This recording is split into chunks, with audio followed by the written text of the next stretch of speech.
ಜೀವನವೆಂದರೆ ಬರೀ ನಮಗಾಗಿ ಬದುಕುವುದಲ್ಲ, ನಾವು ಬದುಕಿ ಇನ್ನೊಬ್ಬರನ್ನು ಬದುಕಲು ಬಿಡುವುದು. ಅದೇ ನಿಜವಾದ ಜೀವನ.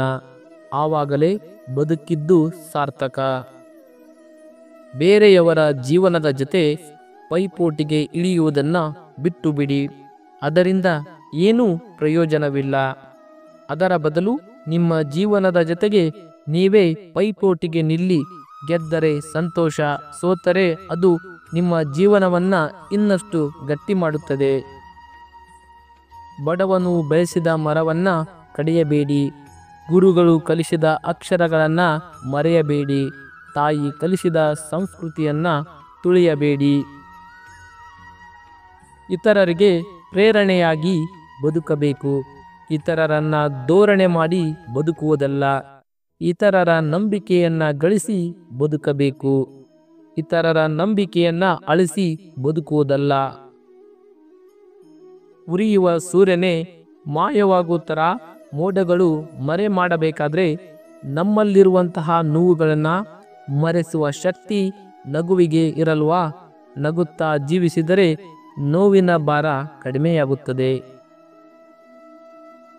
ಹೆಂಡತಿಯಾದವಳಿಗೆ ಆಸೆ ಇರಬೇಕು, ಆದರೆ ಗಂಡನ ಶಕ್ತಿ ಮೀರಿದ ಅತಿ ಆಸೆ ಇರಬಾರದು.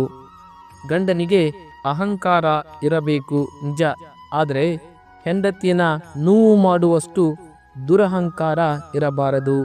ಗಂಡ ಹೆಂಡತಿ ಇಬ್ಬರಿಗೂ ಸ್ವಾಭಿಮಾನ ಇರಬೇಕು. ಹಾಗೆ ಒಬ್ಬರಿಗೊಬ್ಬರು ತಮ್ಮವರೆಂಬ ಅಭಿಮಾನವೂ ಇರಬೇಕು.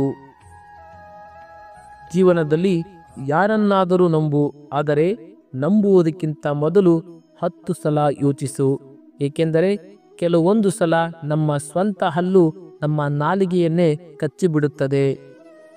ನಮ್ಮ ಜೀವನದಲ್ಲಿ ನಮಗೆ ನಾವೇ ಮಾಡಿಕೊಳ್ಳುವ ದೊಡ್ಡ ಮೋಸ ಏನಂದ್ರೆ, ನಮ್ಮ ಭಾವನೆಗಳಿಗೆ ಸ್ಪಂದಿಸದೇ ಇರೋ ವ್ಯಕ್ತಿಗಳಿಗೆ ನಮ್ಮ ಅಮೂಲ್ಯವಾದ ಪ್ರೀತಿ, ಕಾಳಜಿ, ಕಣ್ಣೀರು ಹಾಗೂ ಮುಖ್ಯವಾಗಿ ಸಮಯವನ್ನು ಮೀಸಲಿಡೋದು. ಪ್ರೀತಿ ಮತ್ತು ಸ್ನೇಹ ತುಂಬ ಅಮೂಲ್ಯವಾದವು. ಅವುಗಳನ್ನು ಯೋಗ್ಯತೆ ಇದ್ದವರಿಗೆ ಮಾತ್ರ ಕೊಡಿ. ಯೋಗ್ಯರಲ್ಲದವರಿಗೆ ಕೊಟ್ಟರೆ ಅವುಗಳಿಗಿರುವ ಮೌಲ್ಯ ನಾವೇ ಕಡಿಮೆ ಮಾಡಿದಂತೆ. ಬದುಕಿದರೆ ಹೀಗೆ ಬದುಕಬೇಕು. ನಮ್ಮನ್ನು ಕಳೆದುಕೊಂಡವರಿಗೆ ಪಶ್ಚಾತ್ತಾಪ ಪಡುವಂತೆ ಇರಬೇಕು. ನಮ್ಮನ್ನು ಉಳಿಸಿಕೊಂಡವರಿಗೆ ಅದೃಷ್ಟ ಎನ್ನುವ ರೀತಿ ಬದುಕಬೇಕು. ನಿಮಗೆ ಸಿಗುವ ಪಾಲನ್ನು ಕೇಳಿ ನೋಡಿ.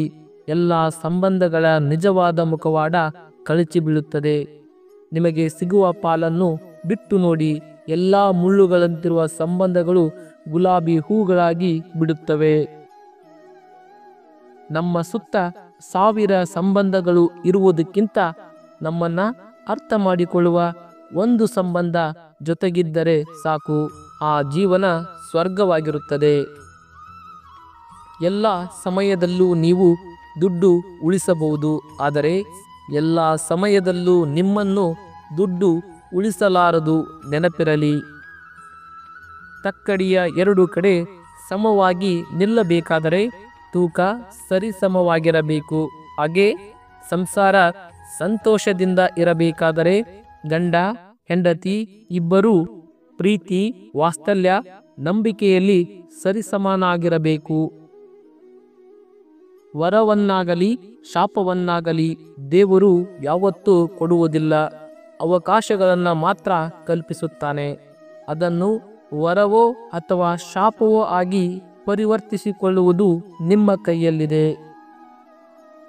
ಚುಚ್ಚು ಮಾತುಗಳಿಗೆ ಕುಗ್ಗಿ ಸೋಲದಿರಿ. ಮುಳ್ಳುಗಳಿಗೆ ಚುಚ್ಚುವುದಕ್ಕೆ ಮಾತ್ರ ಗೊತ್ತು. ನಾವು ಮುಳ್ಳುಗಳಿಂದ ರಕ್ಷಣೆ ಪಡೆಯಲು ಚಪ್ಪಲಿಯನ್ನ ಧರಿಸುತ್ತೇವೆ. ಹಾಗೆಯೇ ಚುಚ್ಚು ಮಾತುಗಳಿಗೆ ಮೌನವನ್ನ ಧರಿಸಿ. ಈ ವಿಡಿಯೋ, ಈ ಮಾಹಿತಿ ನಿಮಗೆ ಇಷ್ಟವಾದರೆ ನಮ್ಮ ಚಾನಲನ್ನು ತಪ್ಪದೆ ಸಬ್ಸ್ಕ್ರೈಬ್ ಮಾಡಿಕೊಳ್ಳಿ. ಅದೇ ರೀತಿ ನಿಮ್ಮ ಸ್ನೇಹಿತರೊಂದಿಗೆ ಈ ವಿಡಿಯೋವನ್ನು ತಪ್ಪದೆ ಶೇರ್ ಮಾಡಿ.